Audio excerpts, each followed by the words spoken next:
বাড়িতে কেউ আছেন? চিঠি আছে। হ্যাঁ, আসছি। এটা বাবুলের বাড়ি তো? ওনার একটা চিঠি এসেছে। ও তো এখন বাড়িতে নেই। আপনি আমাকে দিয়ে দিন। পিয়ন বাবুলের স্ত্রীর হাতে চিঠি দিয়ে চলে যায়। সন্ধ্যায় বাড়ি ফিরে বাবুল ঘরে এসে বসেছে। ঠিক তখনই আরে হ্যাঁ, আমি তো আপনার চিঠির কথা ভুলেই গিয়েছিলাম। আজ সকালে যখন আপনি বাড়িতে ছিলেন না, তখন একটা চিঠি এসেছিল। আমার চিঠি? আমাকে কে চিঠি লিখেছে? বাবুলের স্ত্রী চিঠিটা দিল। এটা তো আমার ছোটবেলার বন্ধু রতনের চিঠি। দেখি কি লিখেছে। বন্ধু বাবুল, কেমন আছিস? আশা করি ভালো আছিস। নিজের বন্ধুকে তো ভুলেই গেছিস। কতদিন হয়ে গেল তোর সাথে দেখা হয়নি। এখন তো স্কুলেও গরমের ছুটি পড়ে গেছে। কিছুদিনের জন্য যদি সম্ভব হয় তো আমার বাড়ি থেকে ঘুরে যা। না এলে সব সম্পর্ক শেষ। রতন তো ঠিকই বলেছে। এখন তো স্কুলেও গরমের ছুটি। আপনি কিছুদিন ওখান থেকে ঘুরে আসুন, ভালো লাগবে। ঠিক আছে, 1-2 দিনের জন্য ওর বাড়ি থেকে ঘুরে আসি। চিঠিটা পড়ে বাবুলেরও বন্ধুর সাথে দেখা করার খুব ইচ্ছে হল। বাবুল চিঠি লিখে রতনকে জানালো যে পরের শনিবার সে আসছে। শনিবার দিন বাবুল রতনের বাড়ির জন্য রওনা দেয়।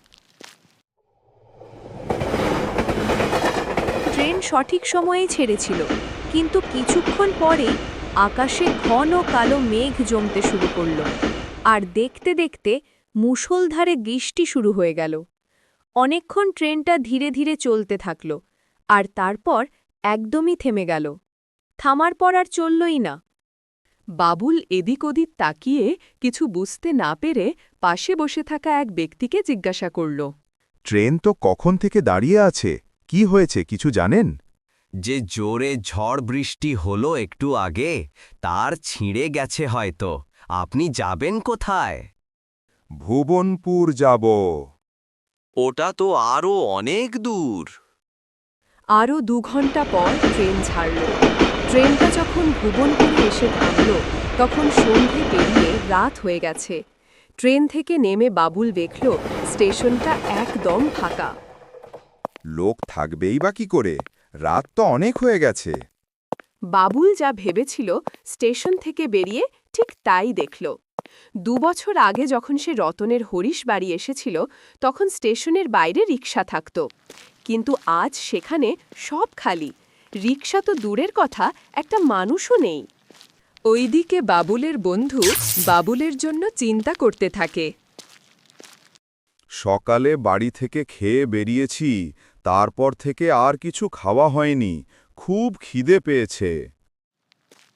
রতনের বাড়ি তো এখনো অনেক দূর, কিন্তু রাস্তায় শ্মশানের কাছে একটা চায়ের দোকান ছিল না? ওটা কি খোলা থাকবে এই সময়?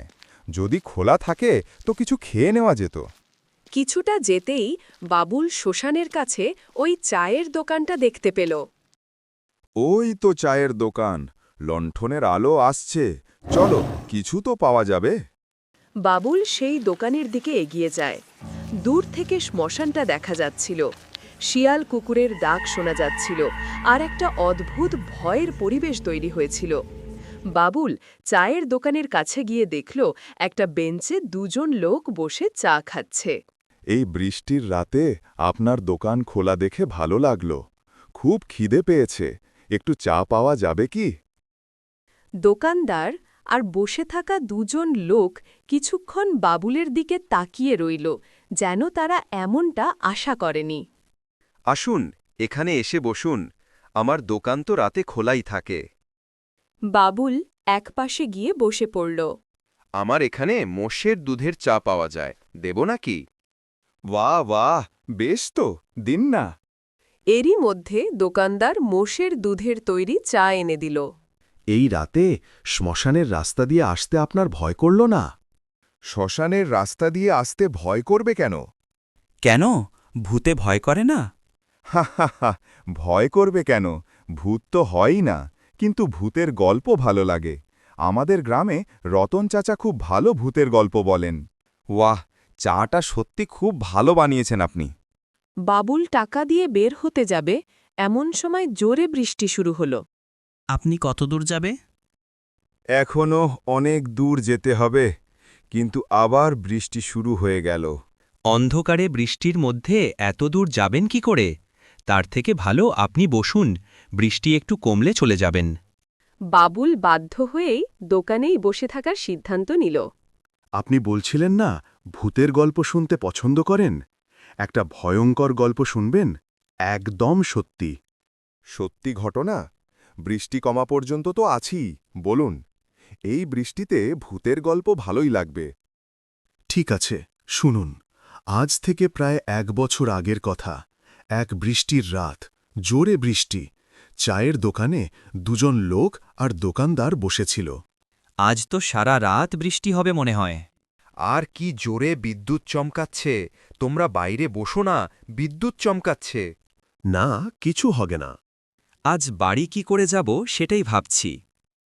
আজ দোকান না খুললেই ভালো হতো, রাতও হচ্ছে। এমনভাবে বসে থাকলে তো সারা রাত কেটে যাবে।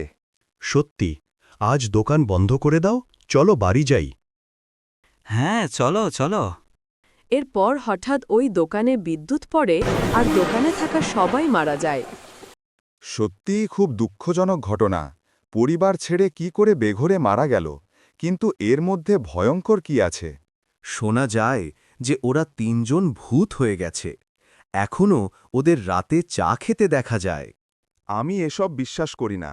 আপনারা কিভাবে ভূত হতে পারেন? একদম তো আমার সামনে বসে কথা বলছেন। আমাকে যতই ভয় দেখানোর চেষ্টা করুন, আমার নামও বাবুল। আমি এসবকে ভয় পাই না। কিন্তু ওদের আত্মা তো থাকতে পারে। বিদ্যুৎ পড়ে মৃত্যু হয়েছিল তো। আরে তোমরাও না, উনি আমাদের গ্রামে এসেছেন ওনার বন্ধুর বাড়ি। কোথায় ভালো করে কথা বলবে, পুরনো ঘটনা শোনাচ্ছ। সাহেব, এখন আপনি যান। বৃষ্টি থেমেছে, আবার শুরু হলে মুশকিল হয়ে যাবে। হ্যাঁ যান, আর আমরা ভূতের ব্যাপারে বলছিলাম, কিছু মনে করবেন না। কথা বলতে বলতে সময় কি করে কেটে গেল বোঝাই গেল না। 1-2 দিন তো আছি গ্রামে, বন্ধুর সাথে আসব। আচ্ছা চলি তাহলে। হ্যাঁ, সাবধানে যাবেন। বাবুল শেষ পর্যন্ত তার বন্ধু রতনের বাড়ি পৌঁছায়। বাবুল, তুই এত রাতে কোথায় ছিলি? এত দেরি হয়ে গেল। কতবার স্টেশন গিয়ে এলাম, তুই তো বলেছিলি আজ আসবি। থির হ, শ্বাস তো নিতে দে। কি হবে? কিছু হয়নি আমার। আবার ফালতু কথা বলছিস। চল, ঘরে চল এখন। নিশ্চয়ই তোর খুব খিদে পেয়েছে। দাঁড়া, এক্ষুনি আসছি। খানা কিছুক্ষণের মধ্যেই হয়ে যাবে। তুই এতক্ষণ ছিলি কোথায়? আরে সকাল সকাল বেরিয়েছিলাম, তারপর বৃষ্টিতে যে কি অবস্থা। ট্রেন শেষ পর্যন্ত যখন স্টেশনে এলো তখন একটাও রিক্সা ছিল না। বাধ্য হয়ে পায়ে হেঁটেই আসতে হলো। আর খিদেও পেয়েছিল, তাই ওই গ্রামের শ্মশানের কাছে যে চায়ের দোকান ছিল না, ওখানে চা নাস্তা খেতে গিয়েছিলাম। তখনই আবার বৃষ্টি শুরু হয়ে গেল। কি করে আসতাম?